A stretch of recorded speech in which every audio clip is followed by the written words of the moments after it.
Greetings, everyone. Pete Pardo here from Sea of Tranquility. Welcome to pick number one of my favorite 31 hard rock and heavy metal albums of the 80s. We have been counting down all month long. Can you believe how fast it went? 31 days of May here in 2023. My favorite 31 hard rock and heavy metal albums from a great decade in music, and especially for heavy music, the 1980s. I have made my way all the way to number one. A couple of you have guessed what my number one is. A couple of you, more than a couple of you, have not been paying attention each and every month because you've been saying, well, Pete, I know your number one's going to be Whitesnake, or I know your number one's going to be Mob Rules. And, well, no, because I've already mentioned those albums, right? So you haven't been playing along each and every day. My number one has always been a really special album for me. It has long been one of my favorite albums from this decade. In more recent years, it has truly risen to become my favorite album of the decade. In all of music, pretty much. It's just such a killer album. I was already a fan of the band before this album came out. And then when the album came out, I was completely blown away. I continue to fall more and more in love with this album as time goes on. It's their fourth album, released September 28th, 1987. Recorded at the record plant in New York City. Produced by Paul O'Neill and the rest of the band for Atlantic Records. I am talking about In the Hall of the Mountain King by Savatage. Yes, that's right. Savatage, ladies and gentlemen. The great U.S. heavy metal band. They're not quite power metal. They're not quite progressive metal. They're not thrash. They're not extreme metal. They're kind of like Savatage just kind of did their own thing. American metal.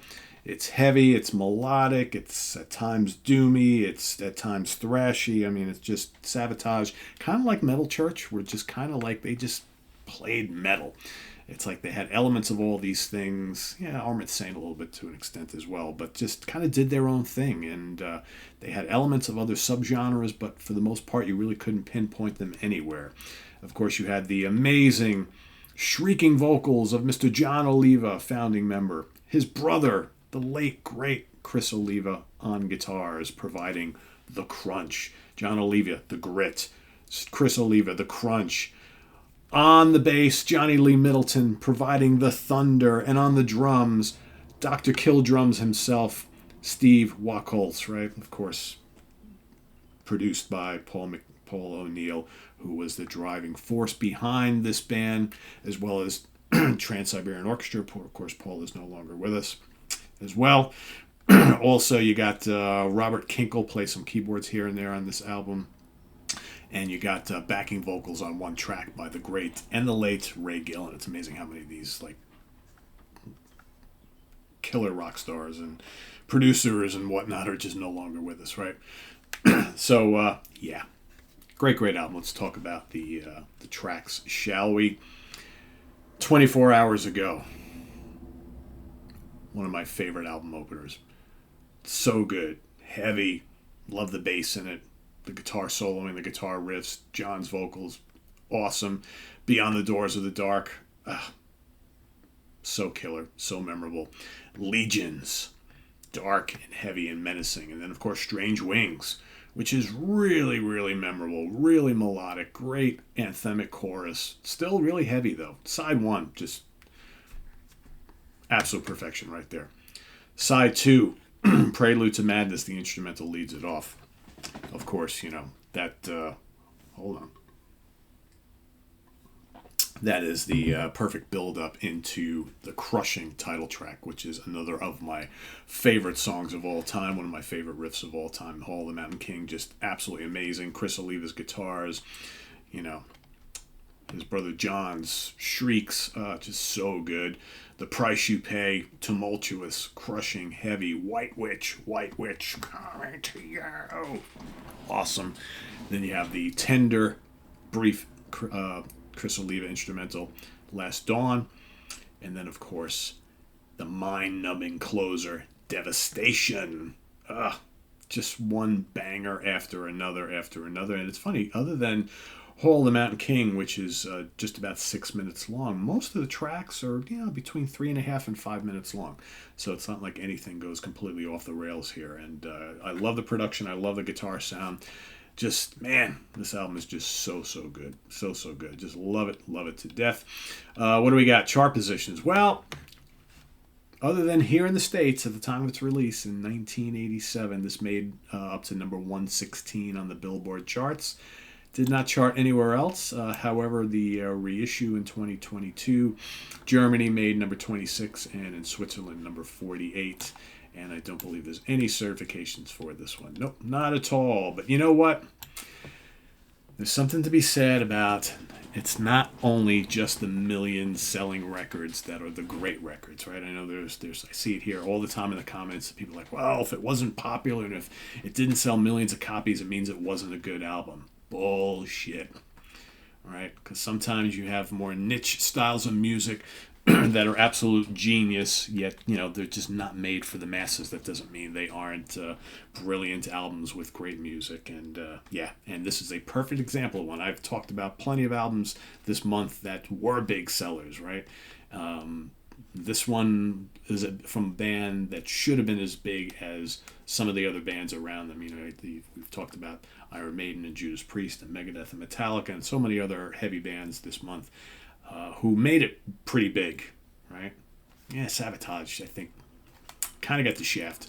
Sabotage, this album, Riot's Fire Down Under, right? You throw a couple Metal Church albums in there, albums that really should have resonated a little bit more with the general heavy music public. But, it doesn't always work out that way, even though they're on Atlantic Records. And not every album can be a blockbuster. It's just the way it works, right? So, Hole of the Mountain King is my pick for today.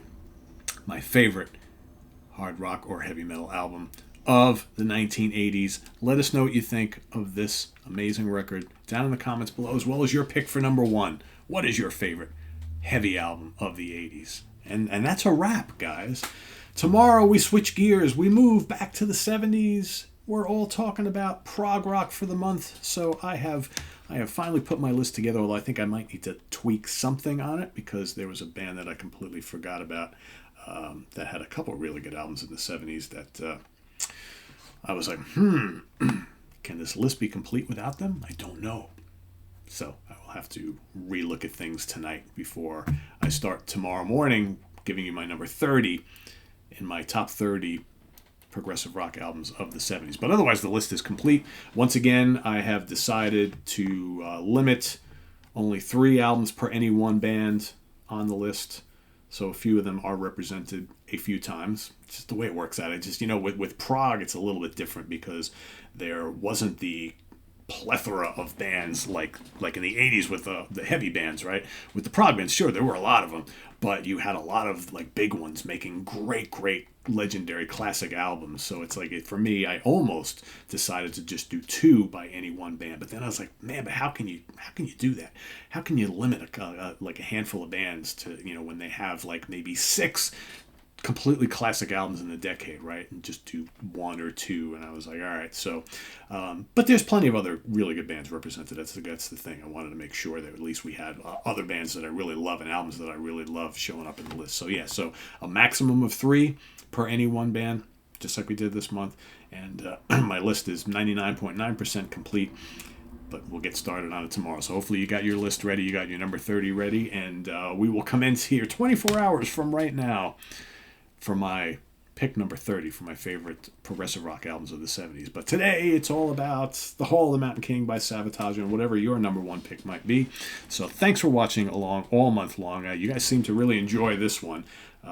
We do these daily monthly theme shows. We've been doing them for 2 years, each and every month a different theme. And I will say this has been the most viewed monthly or daily show in a while. Generally speaking, these daily shows, if 3,000 to 5,000 people watch them, that's considered pretty good. If 6,000 to 8,000 people a day watch them, that's even better. You know, I don't know if we've done any in recent memory that have done like 10,000 a day. That would be exceptional. But this one has been one of the most popular ones in a while. Because I know you guys like heavy music and you guys love the '80s, right? So we're gonna move into prog rock starting tomorrow. July and August still up for debate with myself whether I'm going to do the favorite lead guitar players in July or save that for August and do my favorite hard rock and metal albums of the '70s next month. I'm going to do it. Those are the two next ones. It's just all a matter of which one comes first. So I'll figure that out over the next couple of weeks. And either way, they're both really good topics, I think. So yeah. Anyway, that's it. So thanks for watching all month long. List your final pick in the comments below and visit us on the web at www.seatranquility.org. We're on Facebook, we're on YouTube, all together, all the damn time. Please subscribe if you haven't already and click on that notification bell so you get alert of all of our content as it posts. And please do hit the like button before you leave. We also got the links below to our Ko-Fi page for channel donations as well as our merch page. So thanks in advance, and please do hit the like button before you leave. And no, I won't be doing a honorable mention show. I had a couple of you mentioned, oh, Pete, why don't you list the 200 or 300 other albums that you were considering, and I'm not going to do that because there's just so many of them. Plus, I had a file crash on my document that I use to keep track of all my lists and things I do for the show, and I actually lost the complete list, and I'm not going to go and redo it again. So there's the two factor. I wasn't gonna do an honorable mention show anyway, and then I was gonna post a complete list somewhere, but I lost the complete list. So there's that. So anyway, I have had to switch over to using a different system to document my daily musings and lists and things like that, which I think is a little bit safer than what I was using before from crashing and things like that. So yeah, anyway, thanks for watching. See you tomorrow morning as we move into prog of the '70s. Till then, I'm Pete Pardo. Have a good day, everybody. Bye-bye.